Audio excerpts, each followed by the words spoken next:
Bueno, buenas tardes nuevamente a todos. ¿Es corto?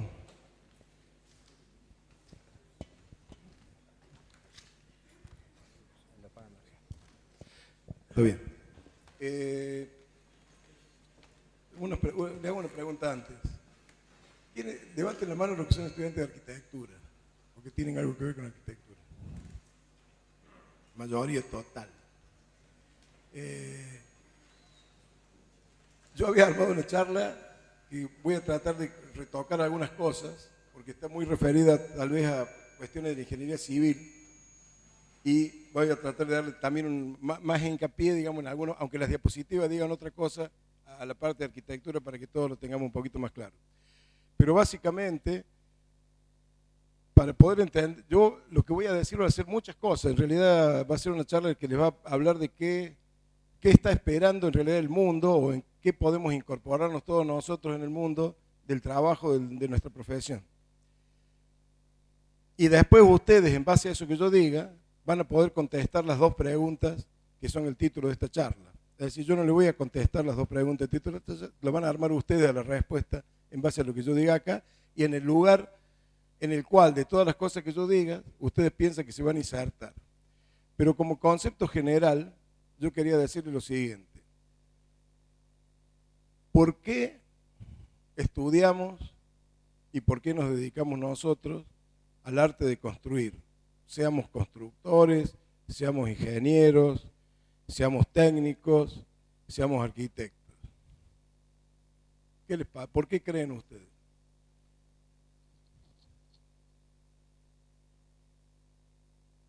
Porque pasaron por ahí al frente y vieron la puerta abierta, dice, no se les ocurre nada. ¿Ah? A ver, le hago otra pregunta, de otra forma. A ver, dale. Una forma de educar. ¿Están todos de acuerdo?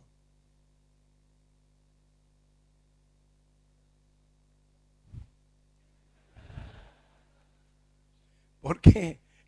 ¿Por qué ustedes decidieron estudiar la carrera de todas estas que yo dije recién, la que cada uno de ustedes está estudiando? ¿Para? ¿Qué cosa? La educación les apasiona. Mire, la que se quería educar y a la que le apasiona la educación se equivocaron. Vayan pensando en cambiar de carrera. O sea, el hacer, te apasiona el hacer y que eso quede materializado en un hecho. Puede ser, también fueran médicos a lo mejor. Mire, ustedes no se dan cuenta a lo mejor, pero se ha establecido un contrato implícito entre ustedes y la sociedad, que tiene una gran ventaja ese contrato implícito para nosotros, porque nos vamos a dedicar a una cosa que nos fascina, como bien dijo ella, que nos gusta. Si ustedes preguntan en su entorno, ¿cuántas personas de las que ustedes conocen trabajan de lo que les gusta? Se van a sorprender de la poca cantidad de personas que les respondan que están haciendo eso. Y ustedes se van a incorporar a hacer lo que a ustedes les gusta. Esa parte es linda del contrato. La parte fea del contrato, la letra chica, es otra. Esta universidad, hay gente seguramente aquí de la Católica, de otras, de Blas Pascal, de otras escuelas, pero voy a hablar de esta universidad, la Universidad Nacional, tiene un presupuesto de 3.200 millones de pesos, que no alcanza. 3.200 millones de pesos, que los pone la sociedad. ¿Pero quién de la sociedad? ¿Los más ricos de la sociedad? Todos ponen. ¿Quién pone más? ¿Los más ricos o los más pobres? Siempre son los más pobres, porque son más. Necesariamente son los que más ponen. Y les voy a decir otra cosa más fea. Ninguno de esos puede eludir el pago del impuesto para estar acá ustedes, porque generalmente esa gente no tiene capacidad de ahorro y no puede evadir y paga impuestos directos. por cada cosa que compra. Cada vez que compra un litro de leche, paga un impuesto que viene a engrosar los 3.200 millones de pesos. Eso. Y le voy a decir una cosa más triste todavía.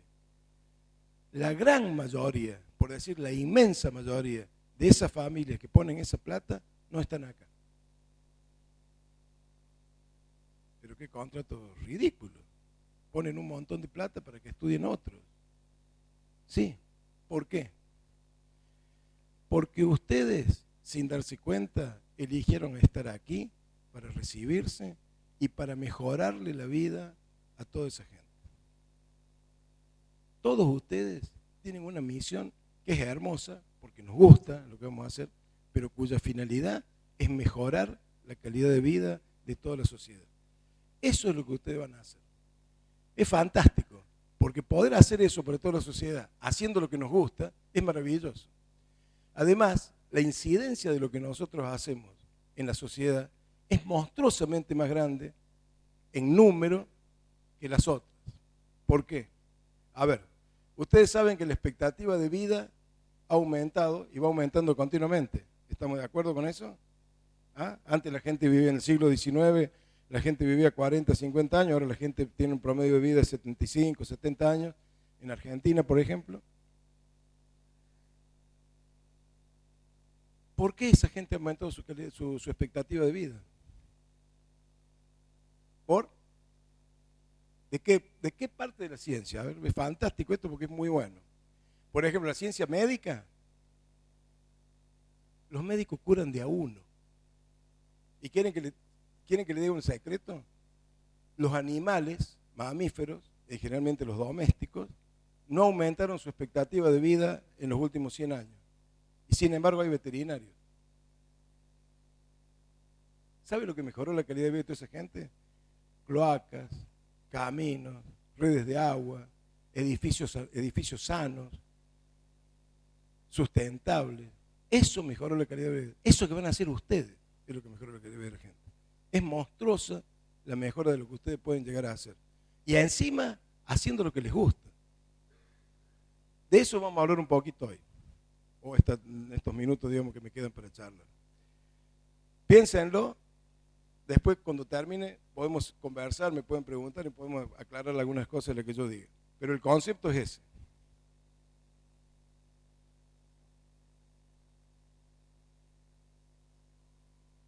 Bueno, yo lo había armado de esta manera, pero hay cosas que voy a pasar rápido un poco porque ya hablé y otro poco porque, digamos, el auditorio no va dirigido solamente a los ingenieros. Un poco, estos son algunos aspectos, digamos, como para tener en cuenta. Yo lo he armado no solamente para Córdoba y Argentina, lo he armado para la región sudamericana, porque cada vez más ustedes se van a dar cuenta que se van a incorporar en un mundo que es mucho más global de lo que fue cuando yo me recibí y de lo que fue cuando se recibieron los primeros ingenieros que se recibieron o los primeros arquitectos que se recibieron aquí en Córdoba. La carrera de arquitectura en la Universidad Nacional de Córdoba nace junto con la carrera de ingeniería. Era un subgrupo de la carrera de ingeniería en el año 1879, cuando se crea la carrera de ingeniería en esta facultad. Y en ese momento la gente pensaba en trabajar en Córdoba. Después la gente pensó en trabajar en todo el país y hoy hay que pensar en que uno va a trabajar en toda la región. Y dentro de muy poco va a ser en todo el mundo. Entonces el plan está planteado, digamos, en base a la región y no solamente a nuestro país. Algunos datos interesantes son que hay más de 100 escuelas de ingeniería y arquitectura en la región. La más antigua cumple 150 años en Colombia. Existen estudios de posgrado, hay becas internacionales inclusive para ir a otras partes.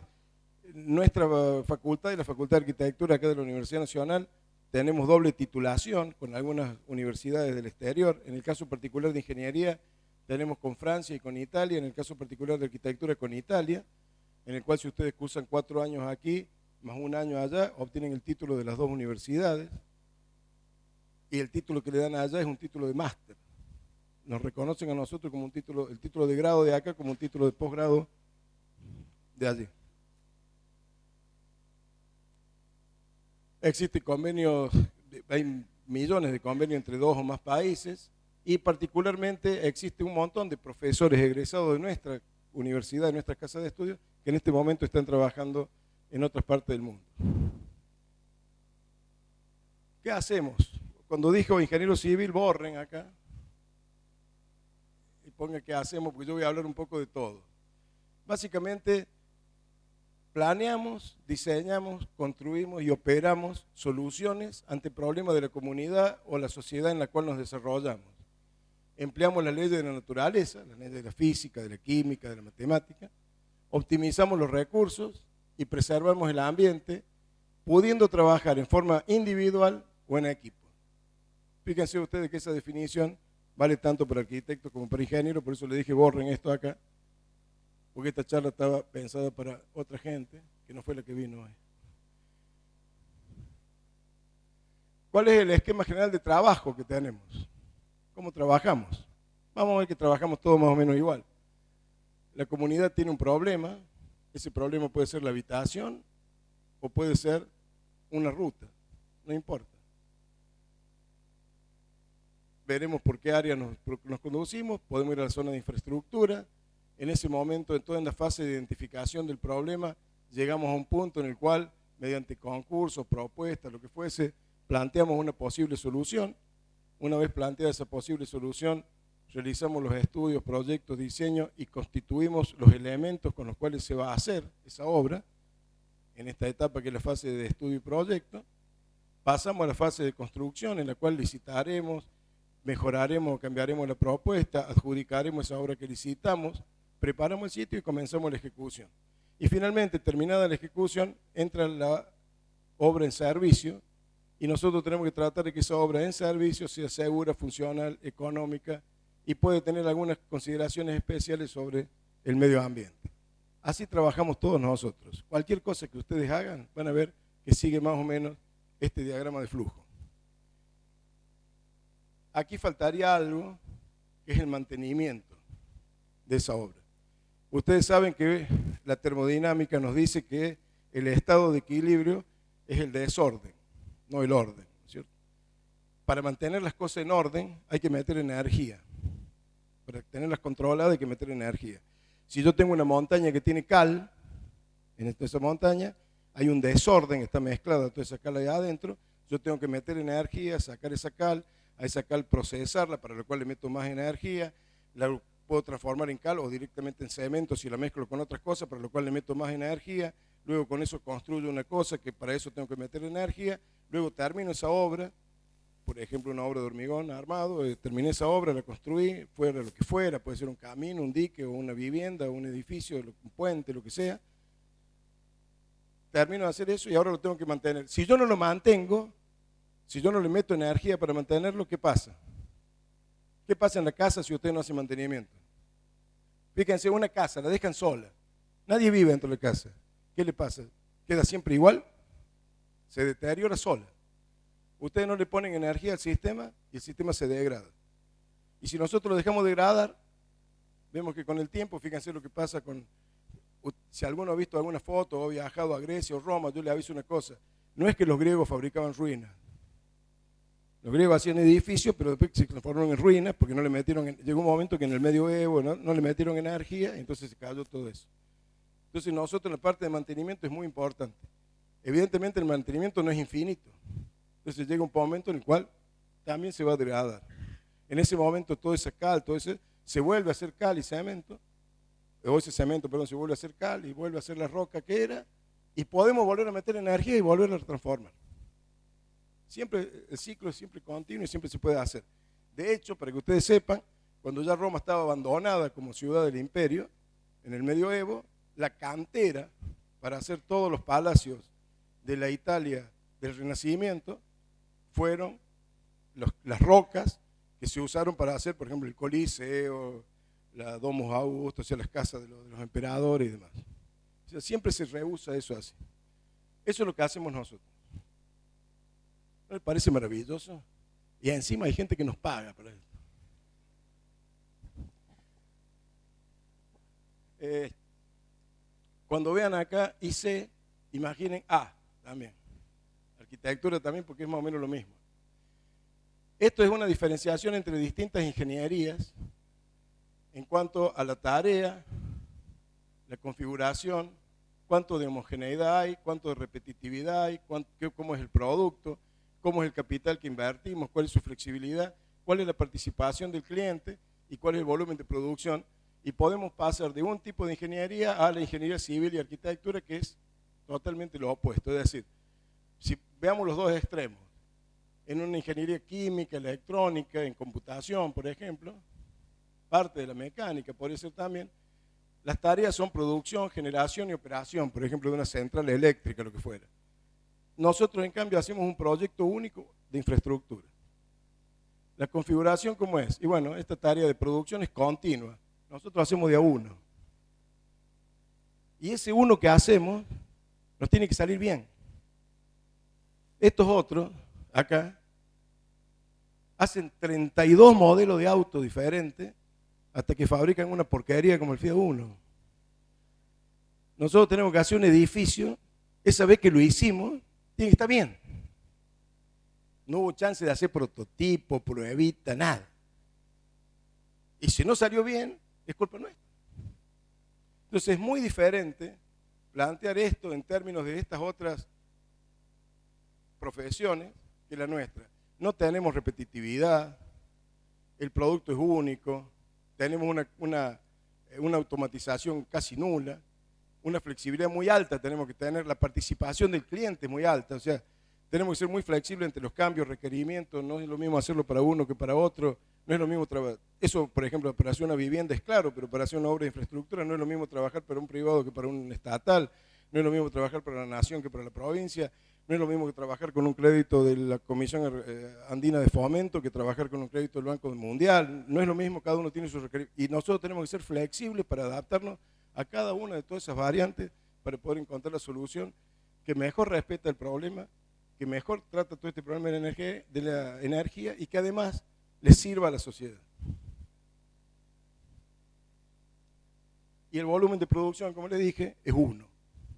Es unitario. ¿A qué se dedican normalmente ustedes cuando se reciben? Fíjense, esto es una estadística que hemos hecho hace poco acá con gente de la facultad, de la carrera de Ingeniería Civil, de egresados, pero también es aplicable a arquitectura, con pequeñas variantes. El más de la mitad se dedica a la construcción en general. O sea, todos los que están acá, si todos los que están acá piensan que van a hacer Le Corbusier, se equivocan. La gran mayoría de ustedes va a ser gente que va a trabajar en producir esa vivienda o esa obra de infraestructura.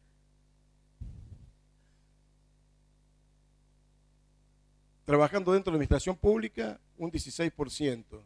En enseñanza e investigación, un 3%. En consultoría, que son clases de proyectos, un 8%. Y en gestión, logística, otras áreas, 18%.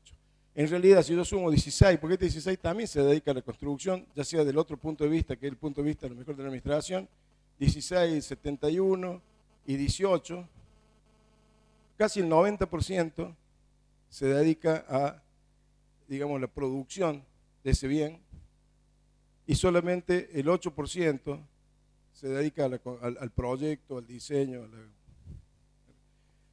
Pese a eso, muchas veces nuestras unidades académicas tienden a formar esto. Y despreciamos, dejamos de lado esto. Genera eso también una cierta sensación de fracaso o de frustración en muchos, porque les han venido diciendo que todos ustedes son potencialmente un ingeniero, digamos, de grandes proyectos, y potencialmente lo son, y muchos de ustedes se podrán dedicar a eso, pero no es a lo que se va a dedicar la mayoría. ¿Por qué? Porque es lógico. El mercado no da para 140, en un lugar de 140 arquitectos se dedican a los grandes proyectos. ¿Por qué? Porque no hay 140 proyectos. En ninguna parte del mundo. En toda parte del mundo la relación es así. Entonces es muy importante que ustedes tomen conciencia de cuáles son posiblemente las áreas en las cuales ustedes tienen que demandar a la facultad, a la universidad, ¿Qué necesitan ustedes? ¿Qué quieren obtener ustedes? Yo creo que un poco la idea de lo que estamos haciendo ahora es esto. Estos números son de ingenieros, pero digamos los arquitectos es un poco más grandes, digamos son del orden de 2 a 3 veces este número, en el caso de los arquitectos. De todos modos, tanto en arquitectos como en ingenieros, la demanda que tiene el país es mucho menos de lo que estamos generando. O sea, hace falta mucho más. En el caso de ingeniería hace falta mucho más que en arquitectura, pero en arquitectura también hace falta más que los que producimos. De hecho, cuando hicimos esa encuesta, el 85%, perdón, el 85 más el 92% estaba vinculado a las tareas específicas de ingeniería civil en ese caso. Había un 3% más que tenía, por ejemplo, tareas gerenciales, 95%, y solamente el 5% se declaraba de toda la encuesta, que eran como 500 y pico de personas, se declaraba que no estaba trabajando, que no tenía trabajo. O sea que la capacidad de empleo es monstruosamente grande, por lo menos en este momento. Además de que tenemos que formar gente que haga esto, tenemos que pensar en esto. Formar especialistas. Yo formase ingenieros especialistas en estructuras. Y todo lo que hiciera esta facultad fuera formar ingenieros especialistas en estructuras. O arquitectos especialistas en arquitectura hospitalaria. Seguramente voy a generar mucha gente sin trabajo. ¿Por qué?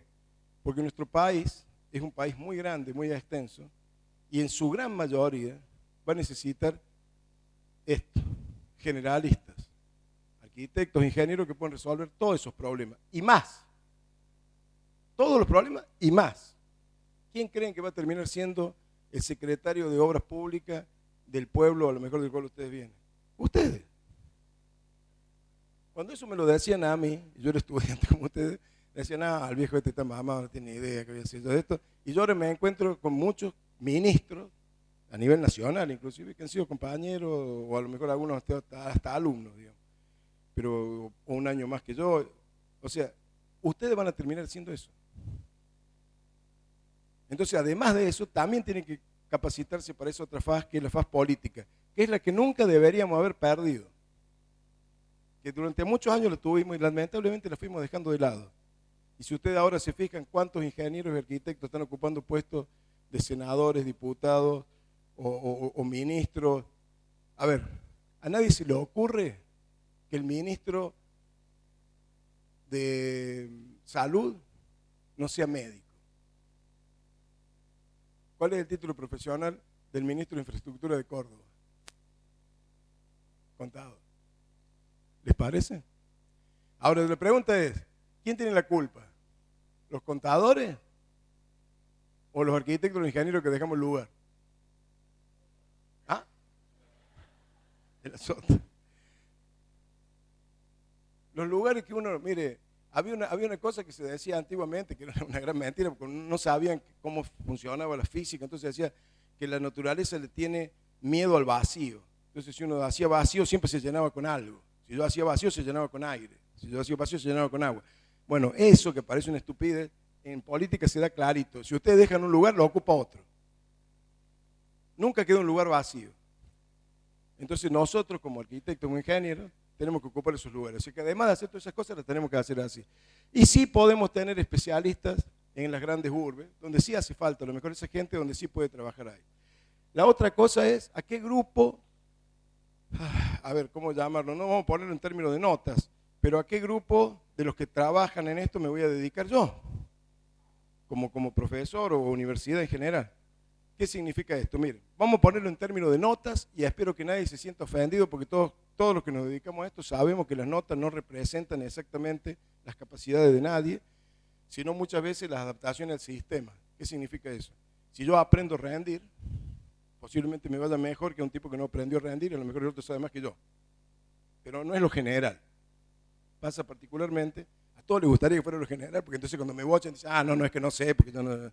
Pero en realidad es porque no tienen ni idea cuando no bochan, pero vamos a suponer que no se hace. Pero mire, si yo los divido en grupos, tengo gente que se va a recibir con notas entre 4 y 7 de promedio, gente que se va a recibir con notas entre 8 y 9 de promedio, y gente que se va a recibir con notas entre 9 y 10 de promedio.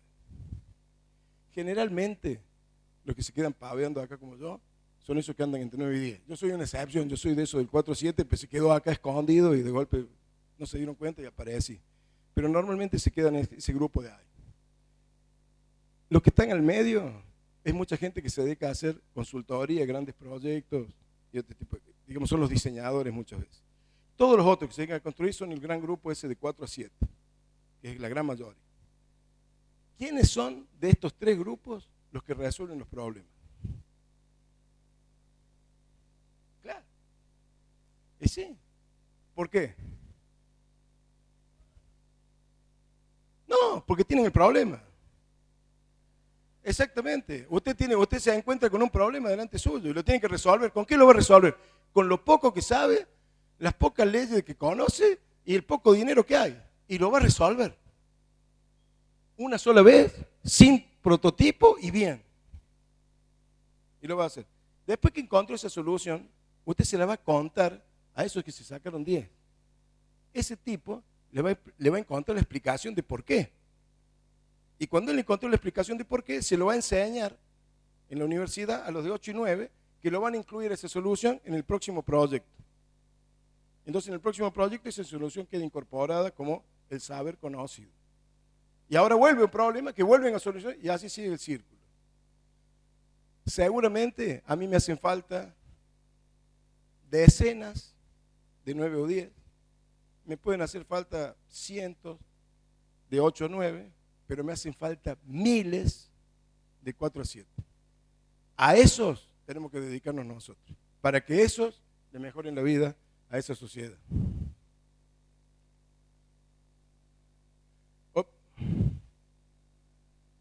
Miren, hablando de la región, otra cosa linda que nosotros tenemos respecto de todas esas otras profesiones que vimos antes, tanto los arquitectos como los ingenieros, que nosotros estamos muy en contacto con la naturaleza. Y entonces estamos muy influidos por los problemas de la naturaleza que nos rodea. No es lo mismo resolver un problema en la cordillera de los Andes, que en el desierto de Atacama, que en el litoral argentino, que en el Amazonas. No es lo mismo. No es lo mismo hacer una vivienda, no es lo mismo hacer un camino, no es lo mismo hacer un puente, no es lo mismo hacer cualquier cosa de esas cosas. En cualquiera de esos lugares es todo diferente. Y fíjense como una región como la nuestra tiene de todo. Tiene desiertos. Entonces, este es el desierto más seco del mundo. Acá es la zona donde menos llueve en el mundo. Tenemos la cordillera, tenemos salares. Imagínense construir una vivienda o un camino atravesando un salar. ¿Qué pasa con la durabilidad? ¿Qué pasa con los asentamientos? ¿Qué pasa con las deformaciones que van a tener a lo largo del tiempo?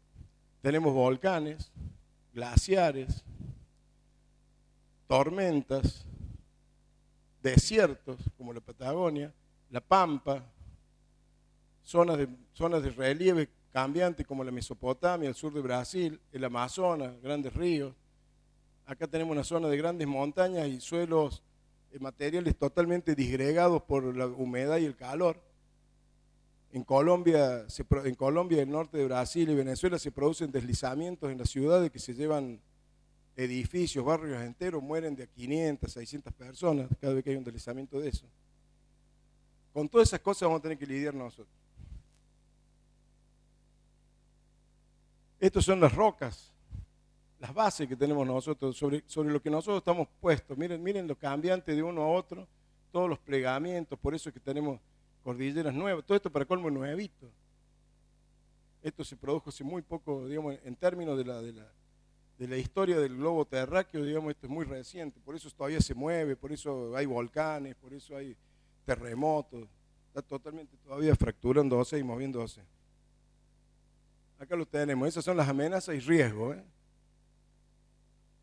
Tenemos desde zonas con una sequía monstruosa, a terremotos, a zonas de huracanes, a zonas de inundación, volcanes, masas de hielo que se mueven y chocan contra la costa en esta zona, tormentas. Y tenemos que hacer obras para resistir todas esas cosas.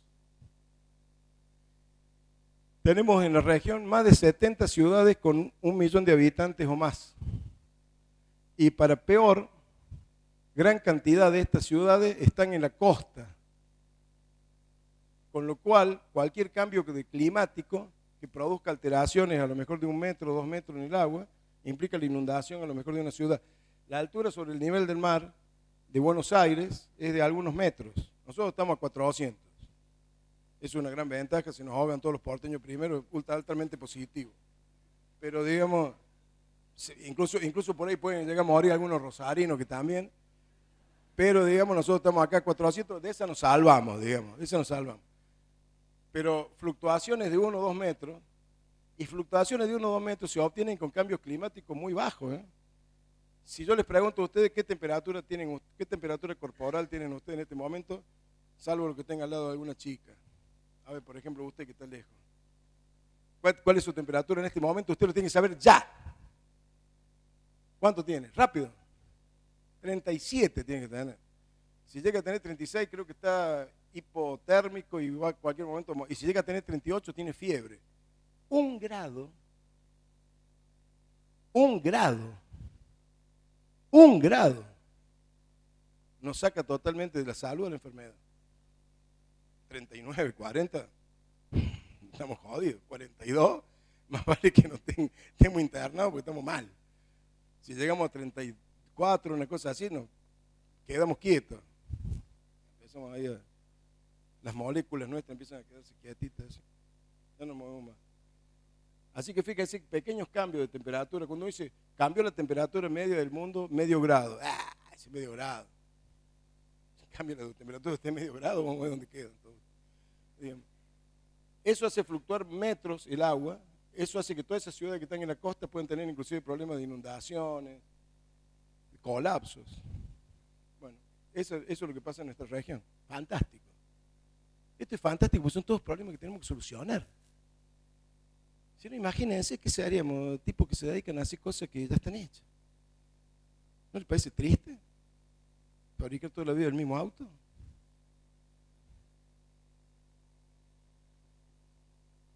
Acá están mezcladas las ramas de la ingeniería, pero también metí acá en un mínimo subgrupo infinitesimal, digamos, algunas obras de arquitectura.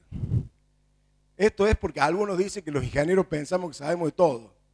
Bueno, yo les aclaro una cosa, no es que pensamos, sabemos de todo. Digamos, algunas de las áreas, digamos, en las cuales está dividida la ingeniería y también están incluidas las obras de arquitectura, bueno, son estas que están acá.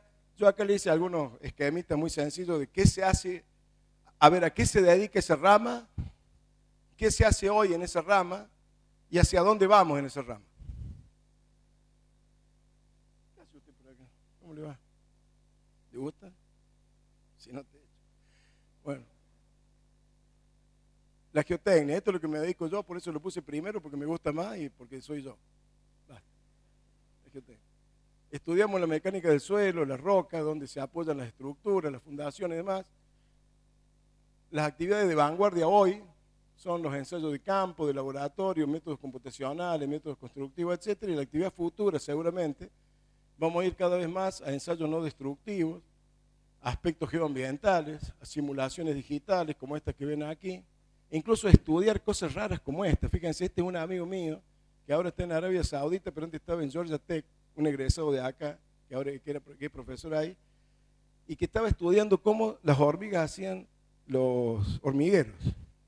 Porque las hormigas, fíjense que fantástico, usted la larga, le empieza a hacer el hormiguero, después por ahí pega una vuelta, vuelve, pero no pasa por el mismo lugar donde estaba el agujero anterior.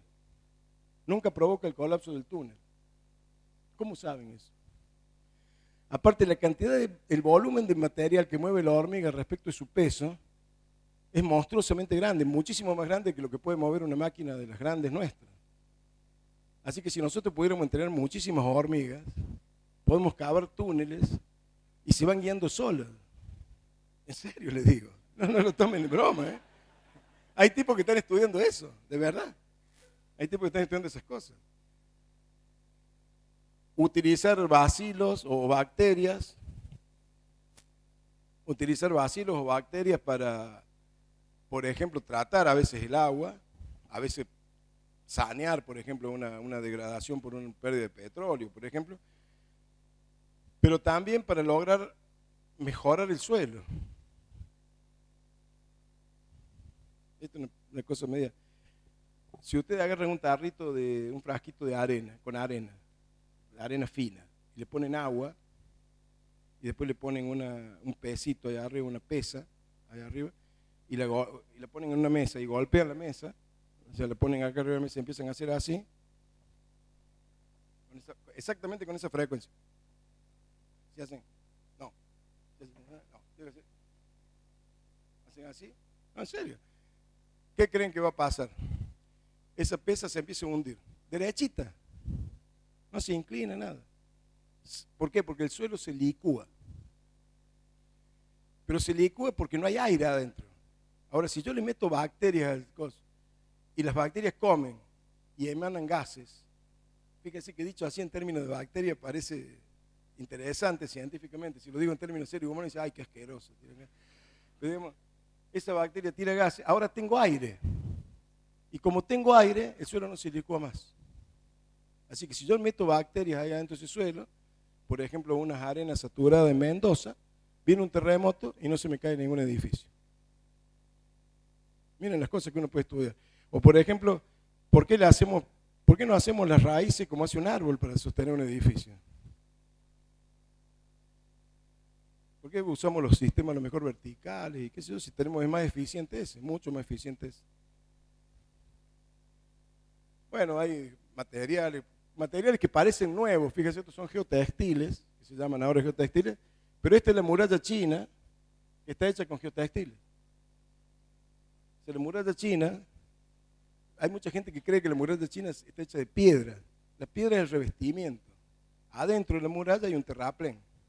Ese terraplén, ¿cómo lo construían para que no se les caiga? Y bueno, hacían una capa de suelo y le ponían un manto vegetal, una capa de suelo, un manto de tejido vegetal, una capa de suelo, y así levantaban toda la pared. Eso hoy se llama geotextil, vale un montón de plata y son sintéticos. Los chinos lo usaban con fibra vegetal.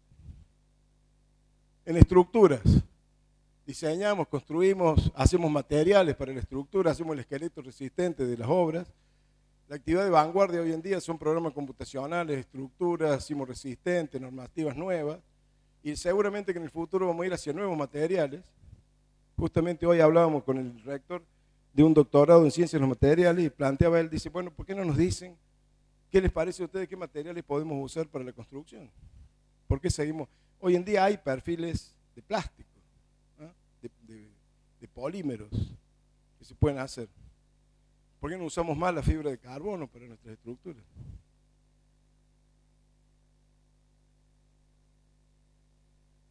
En cuanto a las vías de transporte o de caminos, hacemos el diseño, hacemos análisis de demanda, sabemos dónde hacerlo, por qué, de qué tamaño. ¿Qué actividad de vanguardia hacemos?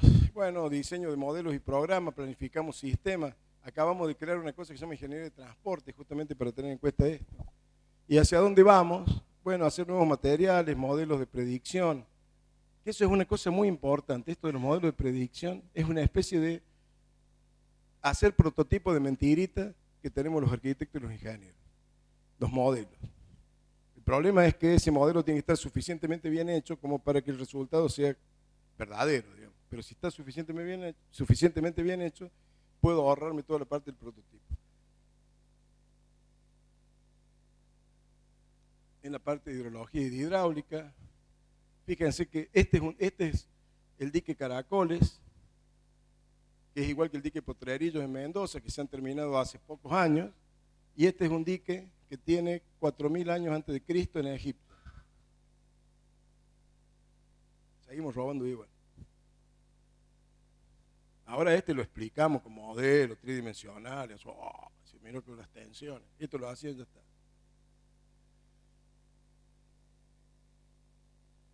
Bueno, acá está. Este es un edificio bastante viejo, ¿no es cierto? ¿Qué es esto? A ver. Muy bien. Este es el Panteón en Roma. Este es un edificio que se mueve, o sea, todos los pisos se van moviendo constantemente. Tengo un videíto, pero lamentablemente no está puesto ahí, que constantemente los pisos van rotando y formando una figura nueva cada tanto. Olvídate. Y estos son edificios que tienen, por ejemplo, sistemas eólicos. Hay varios en Arabia Saudí, en Dubái, Kuwait, todos esos países para captar energía eólica. Eso también lo podemos hacer sustentable. En la parte de topografía, en la parte de administración y gestión. Acá tienen algunos datos interesantes. Esto es lo que hablamos de la expectativa de vida de nuestros países, la expectativa de vida de nuestros países y la expectativa de vida de otros países. El consumo energético. Nosotros, nuestros países, los que están acá, estamos más o menos en esta zona. Y el consumo energético tiene que ver con el estándar de vida, la calidad de vida de la gente. Está íntimamente vinculado. Pero hay una gran diferencia. Hay una cosa que se llama el esquema de la lamparita de 100 vatios. Ustedes para vivir necesitan, para sobrevivir, no para engordar como yo, para ser ratas como ustedes, ¿cómo se llama? Necesitan 2.400 calorías día. Eso significa, es igual a tener 24 horas una lamparita de 100 vatios prendida.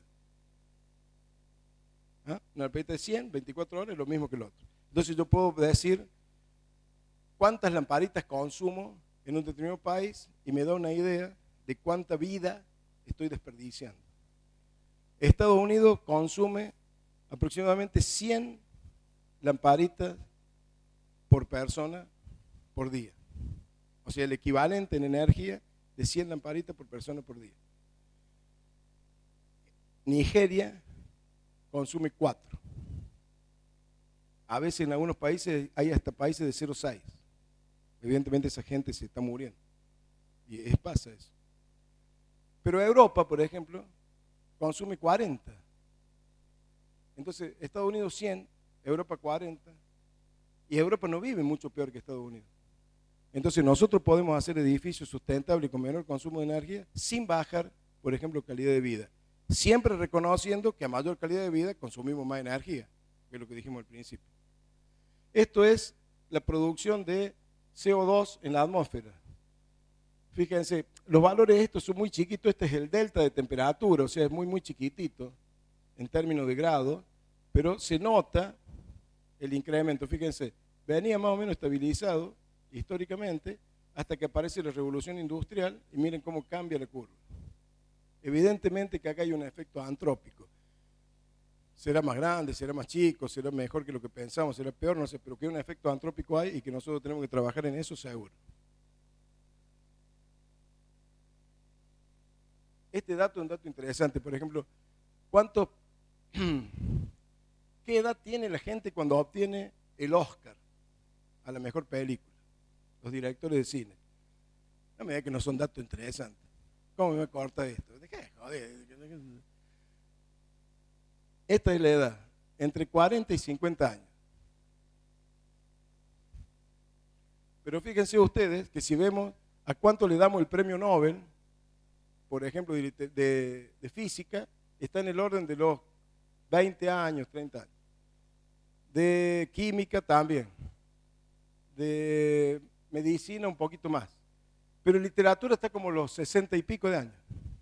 ¿Saben por qué? Porque tanto el Oscar como los premios Nobel están dados por ejemplo, en este caso los premios Nobel, un descubrimiento determinado. Y la gente hace grandes descubrimientos cuando es joven. A mi edad no descubrimos nada. Nos dedicamos a malversar recursos energéticos y a vivir de todos ustedes. Pero el premio Nobel de Literatura es un premio a la trayectoria. No se lo dan porque escribió el libro tal, sino porque, bueno, hace mucho que escribe, qué genio, el tipo este. Entonces la edad es diferente. Lo mismo que los Oscars. Los Oscars se dan en ese... Entonces, ¿esto qué significa? Que hay edades pico en los cuales la gente como que tiene más rendimiento. ¿Y cuándo es esa edad pico? Perdón. Y esa edad pico hace que en ese momento nosotros seamos más creativos, mucho más creativos. Fíjense, esto es creatividad en la solución de un determinado diseño. Este es el método científico, esto es lo que se hace en diseño arquitectónico, esto es lo que se hace en geotecnia, que lo me dedico yo, y esto sería lo que sería una solución creativa. O sea, tener preparación, incubación, generamos ideas, elaboramos esa idea y la implementamos.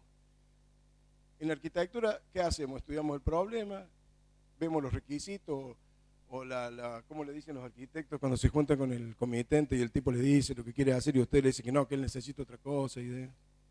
¿Ah? La idea de partido, ¿no? Y se junta con él y dice, ay, sí, porque acá le hacemos un espacio balconeante, acá le hacemos uno dinámico. El tipo quería hacer un baño. Generan ideas, acá intercambian las ideas con el comitente, acá empieza la etapa de enamoramiento con el comitente, se resuelven los conflictos, empezamos a trabajar, implementamos la solución y acá empieza la etapa de odio con el comitente. Esto es como estar de novio. La relación con el comitente es como estar de novio.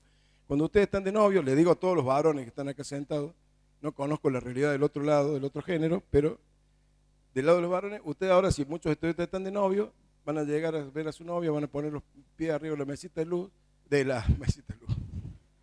Eso ya sería, ustedes, no, en la mesa del living, ponen los pies, y ella le comenta a los amigos, ay, ¿se viste el gordo? Ay, se me ponen las patas arriba, ay, es tan soso. Eso dura el noviazgo. Cuando se casan, ya dice, vos sabés que el tipo me pone la pata en la mesa del living. Vos podés, le dice a la amiga. Con el paso del tiempo le dice, gordo, saca la pata, te reviento. Y ya cuando llega a mi edad, hacen cosas peores, una maldad intrínseca que tienen, pasan específicamente en el momento en el cual Messi salta de cabeza así para cabecear la pelota, meterla adentro, y uno está así sentado, que se le cae la baba acá en ese momento con el control remoto, y pasa adelante el televisor. Es el daño por el daño en sí, digamos, nada más. Es la etapa esta de la relación con el comitente en el cual los va a odiar porque va a decir que la solución que le dieron era mala, no le sirvió y que él pensaba hacer otra cosa. No importa, es siempre así. Por lo tanto, el cliente debe ser un tipo al cual hay que odiar de entrada, total lo vamos a odiar al final. Odiémoslo al principio y ya está. Vamos ganando tiempo. Pero si ustedes se fijan, las soluciones de una solución creativa son más o menos los mismos que aplicamos en los distintos métodos, y es lindo tener esto como para guiarse en lo que uno va a hacer el día de mañana. Decíamos que había una edad pico, ¿y a qué se debe que hay una edad pico? Se debe a lo siguiente. Nosotros, con el paso del tiempo, incrementamos nuestro conocimiento. O sea, cada vez podemos conocer más. Al principio tenemos una pendiente muy grande, o sea, conocemos muchas cosas en poco tiempo. Y con el tiempo vamos llegando a la parte de arriba, donde ya cada vez vamos conociendo menos, porque ya no, nuestra mente ya no es tan ágil y demás, ya no aprendemos tanto. Por otra parte, nosotros vamos perdiendo esa habilidad, digamos, de conocer cognitiva, y por lo tanto, donde se cruzan estas curvas, tenemos el óptimo. Todo el secreto es ver cómo corremos ese óptimo hacia la derecha. O sea, ser creativo a más edad. Prolongar nuestra capacidad de ser creativo. Eso es otra cosa que tienen que hacer ustedes para poder ser buenos profesionales el día de mañana. Si no, esta curva va a tener un pico muy alto en un punto, se va a caer y acá van a quedar muy abajo.